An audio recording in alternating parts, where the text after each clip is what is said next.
Let's yap about how Asian Americans fucked up affirmative action.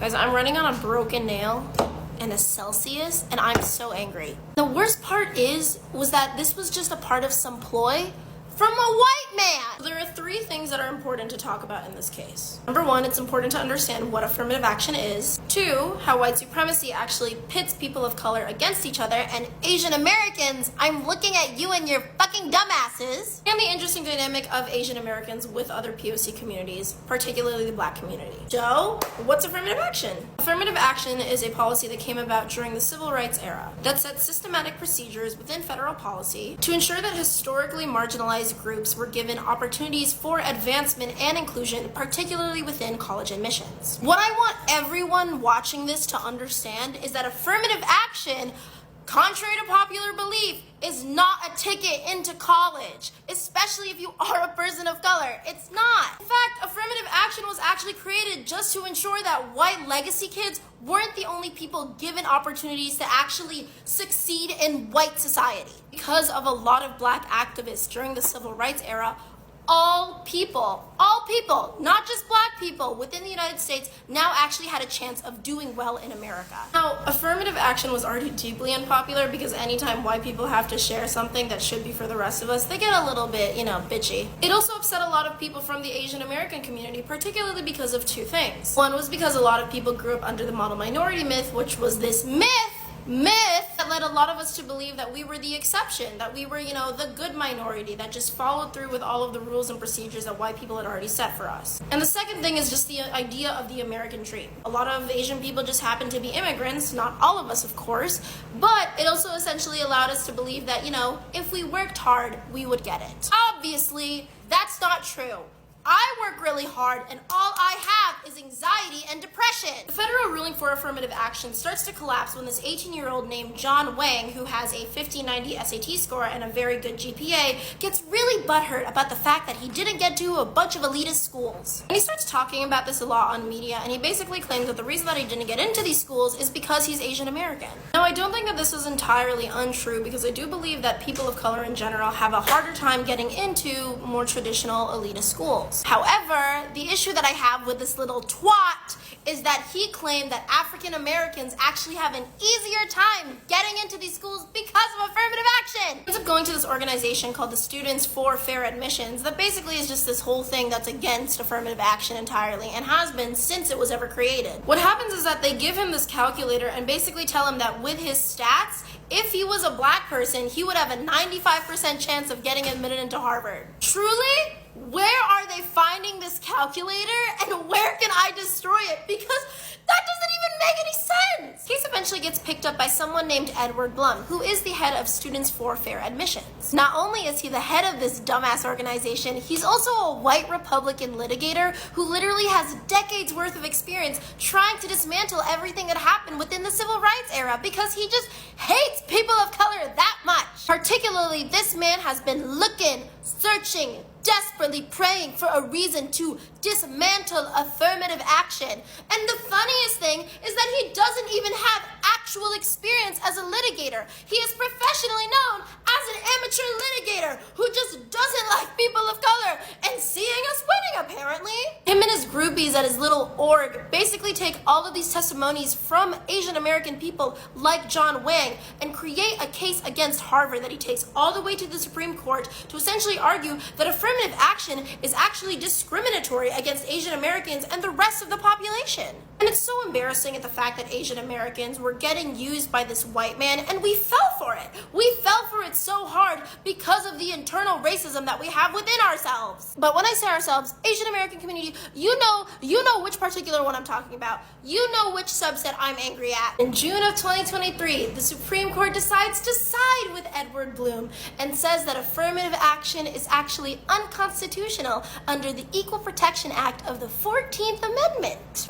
So basically, this little white man, he gets his way simply just because Asian Americans don't know how to use critical thinking when it comes to this and realizing that this actually isn't going to help us out in the long run. Edward Blum dismantles decades of hard work done by Black activists to make sure that not only their community, but the rest of us are set to go when it comes to college admissions. Make it a little bit more fair, because it's never going to actually be equal, but at least make it a little bit better. And we fell for it. We fell for it because Asian Americans sometimes were idiots. There was this survey done with Asian Americans in college, and it turns out that an overwhelming majority of us actually support affirmative action and understand why it's important. It's just a small portion of our community that just decides to scream the loudest because they still have it in their head that we are the model minority, that we have to follow through with the American dream. I also feel like it erases a lot of the actual very intense history Asian Americans have with activism within the United States, particularly in conjunction and in gratitude with the Black community. Think about Yellow Peril supports Black power during the Civil Rights era, and the Black community support of Asian Americans during protests against the Vietnam War. And as a gay Filipino first-gen American, I remember hearing about this court case and essentially crying when I found out that affirmative action was going to get repealed. Not having affirmative action basically protects people who would rather not see people like me enter into spaces where we can actually enact change for the better. It protects people like Edward Blum who want to make sure that our country stays a white supremacist country. And for Asian Americans, those that are watching this that have come to believe that, Black people are taking all of the opportunity away from us, they're not. There is someone who's doing that. Things aren't going to change because you worked hard. Things are going to change because you realize that the system that you're working under is inherently not made for you. And there are people that want to change that. You just have to open up your mindset. Edward Blum. Edward Blum. If I am going to hell, I am going to make sure to drag you down with me. All right, now let's talk about it. Affirmative action. Once a key policy meant to level the playing field of historically marginalized communities was taken down. And guess who played a crucial role in its, downfall? Asian Americans. Yes, you had that right. But let's not be quick to celebrate or point fingers without understanding the bigger picture. If you think affirmative action is a free pass for college, think again. It was never about handing out Ivy League acceptance letters to Black and brown students just for existing. It was a policy designed to stop white legacy kids from hoarding all the top university sports and give all minorities, yes, including Asians, a fair shot. But white American was never really a fan of sharing, so naturally it had enemies from the very start. If there was one thing white supremacy does exceptionally well, it is turning minorities against one another. Enter the model minority myth, the idea that Asians are the good minority who work hard, keep their heads down, and succeed without special, treatment. This myth isn't just racist. It was designed to pit Asian Americans against Black and Latinos. Yes, Latinos. And guess what? Some Asian Americans bought into it. We are going to listen to some of the sentiments from different quarters that have just been made. And of course, if you're agitated, I stepped on your toes, don't hesitate. Do drop your comments in the comment section of exactly what you think and your thoughts and insight about the same. Let's keep on watching from different sentiments from different quarters. And of course, as usual, I'm going to circle back with more thoughts and comments over the same. Let's keep on watching. This may be the most important thing that I ever say. Asian Americans did not crack the code. It is that Asian Americans are white supremacy's favorite cipher where it comes to writing the fiction that white supremacy doesn't exist. Asian Americans do have the highest median household income by race in the United States, and we also have the highest wealth gap, with the highest income Asian Americans earning approximately 11 times as much as the lowest income Asian Americans. Also, Asian Americans are not the highest earners in the United States. Those individuals are white people. The logic being exercised here would be as if I took Jeff Bezos' household income and the household income of an unhoused person and used it to prove that the unhoused person has no problems because their median household income is billionaire. But the short answer to this is the Asian ethnicities that earn the most in the United States correspond to the Asian ethnicities that receive the vast majority of H-1B visas. In case your next question was, if the United States engages in so much white supremacy, why does it provide so much opportunity to immigrants in the form of H-1B visas? And it's because employers can pay employees who receive H-1B visas less than they would have to pay their non-immigrant counterparts. So it allows employers to gain access to highly skilled employees And for the most part, immigrants who receive H-1B visas are able to earn more in the United States than they may be able to earn in their countries of origin, even if they're being paid less than their non-immigrant counterparts. Another reason why the United States does this is exactly to get people like you to ask this question. If Asian Americans seem to be doing well in the United States, that would indicate that white supremacy doesn't exist. The negative implication is if Black, Brown, Indigenous, and other people of color are not able to do as well as Asian Americans, the problem must not be white supremacy, the problem must be cultural to those demographics. However, if you look at Asian Americans who came to the United States not through high selectivity policies like H-1B visas and student visas, it becomes apparent that they do struggle with lack of equitable access to resources, and for them that has harmful outcomes very similar to the outcomes experienced by Black, Brown, Indigenous, and other people of color. Since you ask, Black people in the United States on average were more successful than Asian Americans up until the 1950s and 60s when the United States started pushing the model minority myth. If you look at census data from the 1940s, Black people were earning significantly more than Asian people. But the United States was engaging in military actions in Asia under the guise of bringing democracy and fighting against communism when the rest of the world started to wonder, with the internment of Japanese Americans during World War II, the Chinese Exclusion Act, and Jim Crow, what business did the United States have being in another continent telling other countries how to operate when they treat their own people so poorly? That's when the United States started to say, no, Asians are doing great. They work hard, they're quiet, they don't protest, and they are lifting themselves up by their bootstraps out of poverty. The problem is Black people who are protesting.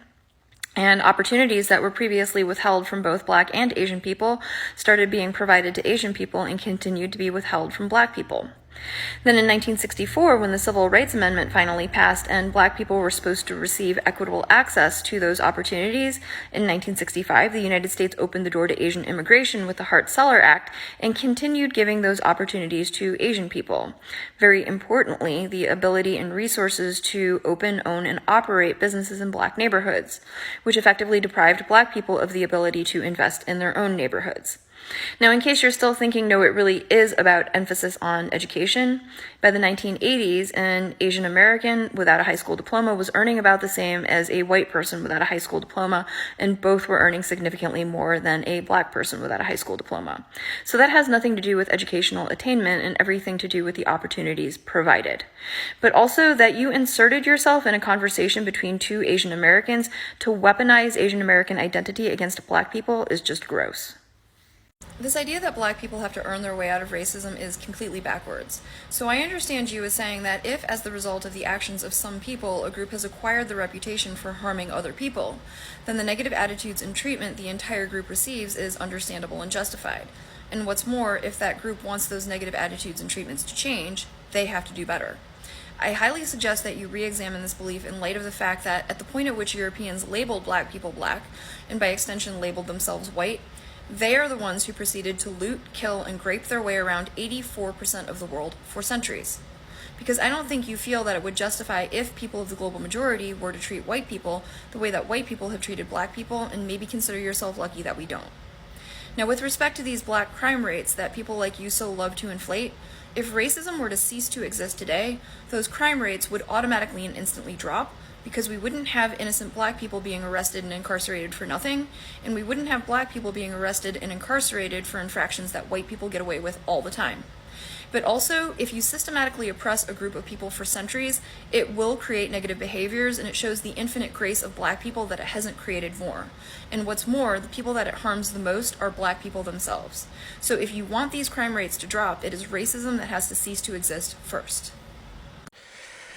Hello tribe, welcome back again to this show. I go by Sherlock in case you bumped across it accidentally. Alright, let's talk about these. Affirmative actions once kept a policy meant to leave the playing field for historically marginalized communities.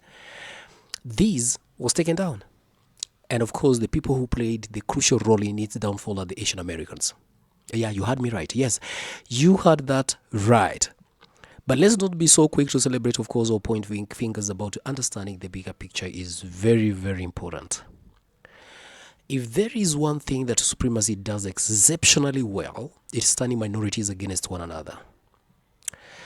Enter the model minority myth, the idea that Asians are the good minority who work hard and keep their heads down and of course succeed without any special treatments.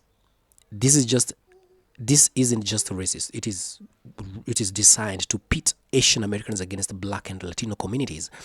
And gays, what? Some Asian Americans bought into it. But then, when a white-led movement came knocking, telling Asians that affirmative actions was hurting them by keeping them out of elite schools, some took the bait. They never minded that the real enemy here was the legacy admission systems itself. You know, the one that prioritizes rich white kids whose parents donated the building. Here's the plot twist.